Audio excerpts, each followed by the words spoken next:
In this video, I'm going to show you guys a couple of ways to solve an oil leak caused by a failed seal in the tachometer drive that's located on the top of the engine on a CB900F is the one we're working on. Several of the old CBs had these. This is what it looks like, and you can see there's oil dripping down. We don't have to, but just to do a better video, I'm going to remove the tank, and then we will have to reposition the oil cooler. So I'll just kind of speed through this, getting the tank pulled off.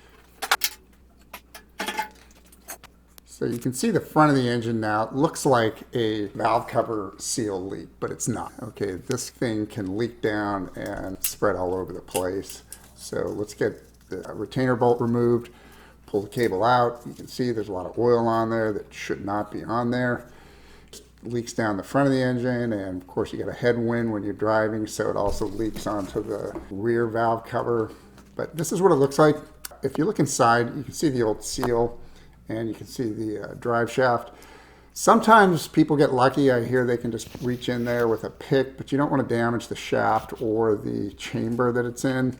If you can drill a pilot hole, you're going to have to find the right kind of drill to do it. I've got a couple that end up working fine. There's a right angle device you can also buy for a drill and use a bit like this. The common method I hear talked about is the sheetrock screw method. That's where you just kind of drill a sheetrock screw into the face of the seal. If you're going to do that, please tap it so that it stays in place. Then when you screw it in, it doesn't wander around and damage things. I'm going to pull the oil cooler off now. It's going to give better access. And there's a small clip you have to pull off the base of the oil cooler. Now I can easily get in there with this drill. I'm going to put a little grease in there. This is the smaller right angle device I was telling you about.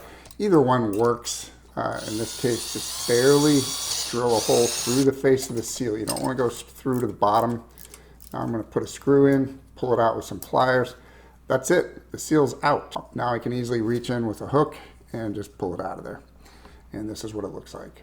Cotton swab with some grease. Just swab it around in there, make sure we get everything out. I'm going to spend a fair amount of time actually cleaning this out. Brake clean in there. Don't forget your retaining bolt too, right here. Go ahead and clean everything out. I'll show you with a mirror what the chamber looks like when it's cleaned out. We'll talk a little bit more about that chamber in a minute. Here's the old seal. I just pull the tension spring out of there, and it's just like hard plastic. It just crumbles in your hands. So this is probably 40 years old. It was probably the factory original. Here's the new seal. Nice soft rubber. We want to protect it, and we're going to use shrink tubing to protect it. So if you imagine this screw is the drive shaft, we're going to go ahead and just slip the shrink tubing over that, and just to create a nice little slip-on bevel. We're going to go ahead and heat it up. Now we can easily slide the seal on there, and that's going to protect it when it goes over the drive shaft. So now our tool is complete, ready to go. So we can go back to the bike. There's the drive shaft. This is our little protection tool here with the seal already on it. So we're going to go ahead and pull the screw out, slip that over the drive shaft, and with my left hand I'm going to hold the shrink tube and slide the seal down with my right hand.